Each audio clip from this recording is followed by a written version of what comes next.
Jinbei beat who's ass so bad, he might have discovered who he actually was. One Piece episode 1040. Don't mind me, I'm glowing because I'm working out. Who started off the conversation real cocky, real angry. He said, I don't like Luffy, so I don't like you because you're part of his crew. Jinbei said, baby, we don't know you. We've never heard of you. He said, oh, that's crazy because I was in jail and y'all the reason why I'm in jail. Jinbei said, babe, no, we're not. Luffy was a kid when that gum fruit got stolen. He said, well, I know who stole it. Shanks gave it to him, so I'm mad at Shanks and I'm mad at y'all. Jinbei said, babe, get to the point. If we're gonna fight or not. Who said, you know what? I overestimated you. You just a little fish outside the water. I'm definitely finna beat you up. Then he proceeded to start throwing blows at Jinbei. Y'all, Jinbei was knocking him out so quickly. Who said, let me get a break, please. And that's where they be making me bad on One Piece. Stop letting the enemy get some time to run their mouth. Of course, Who's gets to run his mouth telling the backstory. He said, weren't y'all slaves? Didn't you just have a crew of slaves? What, y'all don't want to talk about Nico, the sun guy? You scared of something? He got Jinbei all shook up because he was pissed. Jinbei said, all you got is a little bit of racism. That's outdated. Who thought he was going to have a key till Jinbei knocked all the giggles out his body? Y'all, he didn't laugh again. Jinbei broke his wrist, his fingers, his ankles, his toes, his nose. I'm actually astonished at how fast it went from worse to worse.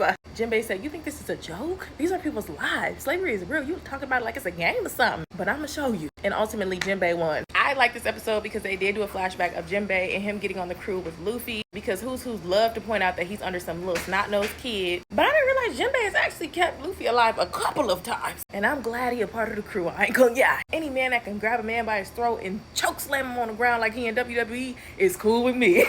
This is why I love One Piece so much though, because they actually talk about very important things that people actually deal with in the real world. Racism, slavery. They don't shy away from speaking about issues that need to be rectified. They have a way of molding real life experiences into an animation. And for a young, impressionable mind watching a TV show, it's really important for them to see things like that because it's like, oh, yeah, him not liking him because of his skin color or his race doesn't make sense. Aside from Attack on Titan, this is the only anime that I know that really gets to it, both physically and socially. Now, CP0 did make an appearance. They basically said that the soldiers are dwindling on Kaido's side and they're rising on Luffy's side, but they said we are losing soldier. And to me, I'm thinking y'all just doing deals with Kaido, but y'all in cahoots. So I would love to see this unfold. And the shiner from this episode is not only Jinbei, but Zeus, because Zeus said, I want to be your lover.